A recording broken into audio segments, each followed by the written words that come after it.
Hey there, welcome back to High Infidelity, the best channel for cheating stories. Like and subscribe to channel for more spicy stories. Now, let's get into today's story video. Wife might have cheated. Is this enough evidence? My wife, 31 female, and I, 33 male, have been married for 6 years and have known each other for 8 years. First, thank you for taking the time to read this, but please bear with me as I haven't slept well in the previous few days and my mind has been racing like crazy. My wife went on this business vacation to Europe with a few colleagues. They were all sleeping at a hotel for the first couple of days, and even though she had extremely busy days, she always FaceTimed me at the end of the day. Everything seemed to be okay. They relocated to a new location on the third day, 2 days ago, to work on a large project with other local employees. Because the day was difficult, she didn't write me much. She texted me 4 hours later, at 11 p.m., their time, saying she's heading to the sauna with her female roommate. Let's call her V. She's from overseas.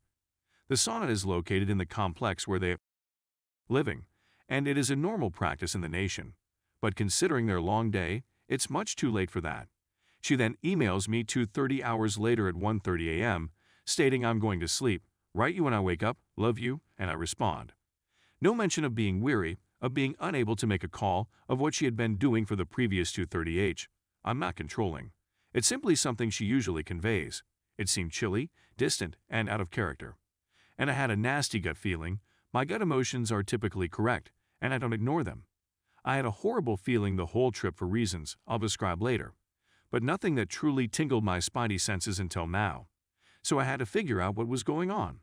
She had left her laptop at home, which syncs messages, so I could watch events unfold in real time. She had a conversation with this man, let's call him K. She sent him a message at the same moment. She sent me a message, and it was just one emoji, a heart with a band-aid. I'd never seen the emoji before and had no idea what it represents. I had left my laptop open while getting ready for bed, and holy duck, there was a message from my wife stating, "Come to room 3." My heart is beating like crazy at this moment. I'm yelling. I'm sobbing. I'm upset because, despite my suspicions, my wife was the last person on the planet I expected to do anything like this. I've been cheated on a couple of times in a previous relationship, and I learned to identify the kind. My wife was the polar opposite, or she's just good at concealing it. So I'm going through all of these situations in my thoughts. Maybe room 3 is different, and they're going to party with other people a little more. But why righteous K? Maybe he's going through something and needs to vent. Perhaps she's inviting K to V's room, the roommate. But why didn't V write K from the start? What would K do with V if my wife was in the room? Apart from any kinky stuff, is my wife even sharing a room with V? She informed me she was a week before she departed, but they may have switched. While my thoughts are racing, I see that K's message has not been delivered. Perhaps he doesn't have a battery. K writes, going there an hour later. The message is left unread, so I'm guessing she's sleeping and he'll knock on the door before returning to write her back. But the message remains unread for the next 7 hours, during which I push myself to stay awake, since it's the only way I'll be able to see anything happen. Then, in real time, I witness the whole post being removed. At this point, the few plausible options I had in my thoughts have vanished. 1 hour later, my wife emails another employee to let him know she has K's phone. K and my wife don't write to each other all day. Now, the reason I had a horrible feeling the whole trip was because my wife, a buddy, and I had gone out for drinks a few weeks before and met her colleagues. I'd met a handful of them before, but never K. I'd only heard of K in passing, and I don't believe she even works directly with him, which explained why I'd always hear a lot more about the other employees. We go to this pub, we're dancing, and K has something in his hand that my wife teasingly removes from him and puts in her pocket. That's when I got my first gut instinct. She is behaving quite differently towards this colleague than she does with everyone else. We all walk outside and I'm chatting to someone else as she talks to K. She's so near that she accidentally brushes his arm for 2 seconds too long. They hugged a few minutes later.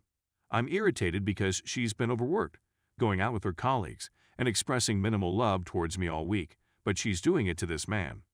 When we go home, I tell them I'm going to sleep on the couch. She exaggerates things, how dare you, puts her belongings in a bag, and claims she's heading to a hotel. It's too late and no hotel would check her in, so I tell her to go ahead. She walks away, but I don't hear the downstairs door shut.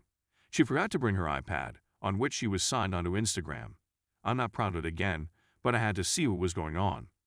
I saw a post where she was planning a drink with another man she hadn't seen in years, but it didn't seem suspicious, a fake, they've always just been friends.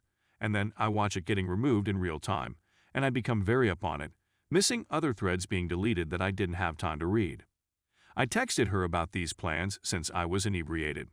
She first claims that he is just interested in seeing her acquaintance. That's a lie, I told her. Then she claims they didn't make any arrangements.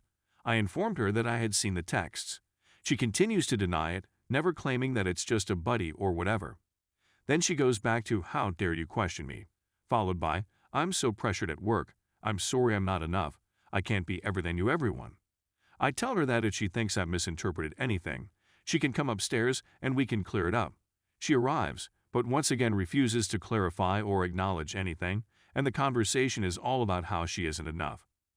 She sobbed uncontrollably. I felt horrible, so I slept close to her. We don't speak about it again since both of our weeks were fairly busy, but we make plans to do so when she returns. We went on dates and had fantastic sex in the last few days before she departed. I saw some mildly flirtatious text from both sides regarding her sleeping on his shoulder on the aircraft. In the messaging thread with Kay, no way they got adjacent seats due to how the check-in works, so they had to purposefully move. Although, given that all employees spend a significant amount of time together in person, it's understandable that there isn't much more in that thread. I waited for her to write / call me when she arrived at the hotel yesterday. I know since I found my iPhone. After a half-hour delay, I texted her to see if she was still out, since I was going to be. She phones to say she's just gotten to her room. Her neck is red all the way down to between her breasts. I can see it because of what she's wearing, like when we're making out and my beard is short and rubs on her skin. I inquire about it with her. She seems astonished, as if she didn't know, and tells me it was most likely her scarf. However, this is plainly just on one side and extends down deeper than a scarf would. I didn't want to push any further since I don't want her to think I'm too interested in her. I still need hard evidence. We spoke for an hour, but she was a little cranky. Unlike other days when she comes into the room and quickly begins getting ready for bed, she has pretty much the same routine always. Except for putting on pajamas, she seemed to be putting off getting ready for bed.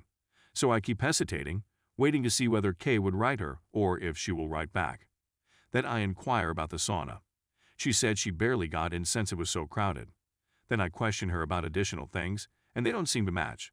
I'd been up for more than 36 hours at this time, so I was recording the conversation in order to make sense of it afterwards. We hung up the phone. I eventually fell asleep. Sleeping has never felt better. I awoke this morning. There were no texts exchanged between Kay and my wife. A few hours later, she FaceTimes me. "I'll write you whenever I can," she replies, apart from a short check-in. If I don't, it's because there's a lot going on and it's difficult to balance being here and being there. It's not because I'm doing something else, as you would imagine. Thank you. Thank you. Thank you for making it this far. My mind has been racing these past few days. There's so much I'm not sure of, but divorce has been on my mind at all times. We intended to purchase a home and have a child the following year. Even if nothing else occurred, she breached my confidence by saying she was going to sleep and then invited Kay to her room. Even if that hadn't occurred, she abused my trust by establishing a deeper friendship with Kay over my objections. She is jeopardizing both her profession, I'm sure her employees are suspicious by now, and her relationship. And I can't live the rest of my life looking at everything as a possible sign of cheating.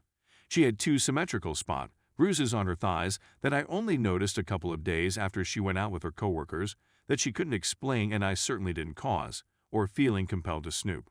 But, at the same time, I believe there is insufficient proof for a divorce. Because our accounts are segregated for logistical reasons that would take too long to describe, it's not that straightforward. Her name is on the automobile. I can't simply threaten or talk divorce with her because I'm worried she'll relocate the money and I'll have to start again. And in the end, I'm heartbroken because I love her so much. She is the love of my life, my soulmate. But I also get the impression that the person I care about is no longer present. It just took a few days. I'm at a loss on what to do next. What if I'm mistaken? Edit 1. She's now flirting with me through text message. She hasn't been this happy in weeks. Edit 2. I failed to explain that she's been working from home since she started with the firm in January, so she's only seen her colleagues in person about a dozen times. Edit 3. I don't notice any new applications bought in the App Store, but something occurred to me. They both use Slack for work, which is far more easy and hideable than starting to use a separate app. Edit 4. She called me once more. She has returned to the initial place and is staying at the hotel. I spent the whole day in the workplace. One of the first things she told me was that her arm was bruised, and she thinks she heard it at the other site, but she's not sure how. It was too dark for me to see it on camera.